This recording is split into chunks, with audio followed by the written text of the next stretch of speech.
All right, guys, so now the exciting stuff. Let's cover some punches. So first thing I'm gonna start with is with the jab. All right, your jab is considered your most important punch because it's the lead punch. It's the one that is in the very front. So generally speaking, it's the closest weapon to the closest target, one of the principles in martial arts. So a lot of times it's something that's going to initiate your attack. It's something that's going to be used to close the distance, close the gap, so that you can follow up with other strikes, whether it's kicks, elbows, punches, or knees, or something like that. So there are many different ways to throw a jab, and I want to cover a few of those. You might like more one or the other, but it's important for you to become adept on all those because it's just like a set of tools in a toolbox. Different Phillips and flathead screwdrivers work with different nuts and bolts. So depending on your opponent and what he's doing, and depending on your strategy and what you're bringing to the fight, you want to have all those tools in your arsenal. So then, when the time comes, you can select the appropriate tool for the job. So without any further ado, let's begin. So the first jab we're going to take a look at is coming from the place. All right. The reason why we're learning from the place is because we learn to maximally extend our arm, and we want that maximum extension. The maximum extension, I send my mass forward from the rear leg to the front. So there's a little bit of a weight transfer, and then the energy whiplashes out of my shoulder is relaxed, and it punches out. When you do it correctly, your shoulder is relaxed again, and it goes forward. So what happens, it covers your jaw on this side. If you are too stiff and your shoulders don't snap, you end up doing what's called kind of like a half jab.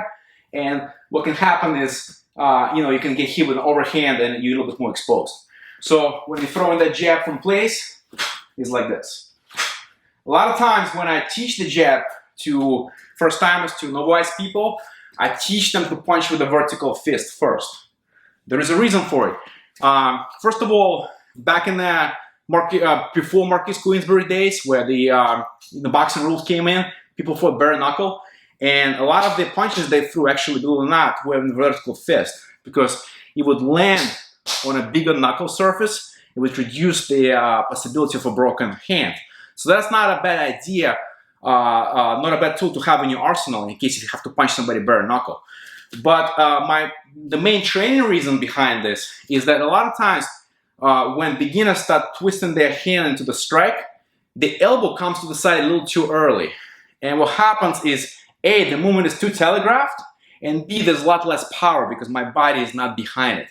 What I want to do is, I'm throwing a punch, is I want to throw it and then the fist turns at the very end. All right, this way there is no telegraphed motion with my elbow, and this way my power actually stays behind the body. Just like in wrestling, if I want to stop somebody's shot, my elbows are in as opposed to them, as opposed to out. Does that make sense?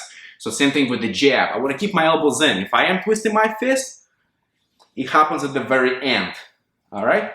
Now let's talk about your other hand. It's when you jab, you can get countered, obviously, right? So I want to keep that hand in front of me. I don't want to jab and move this hand behind. I can get kicked. I can get counter jabbed across. Okay. So as I jab, my second hand is in front. So that's your jab in place. There's a weight transfer. There's a shoulder snap. And then there's boom, this thing moves out. Either vertical fist or you twist your fist over.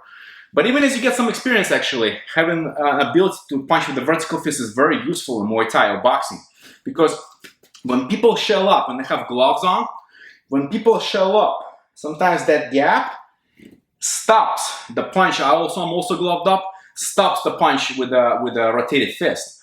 But the vertical fist has a much higher chance to burst through this shell defense. So it's not a bad idea to have that tool in your arsenal. So again, basic jab in place.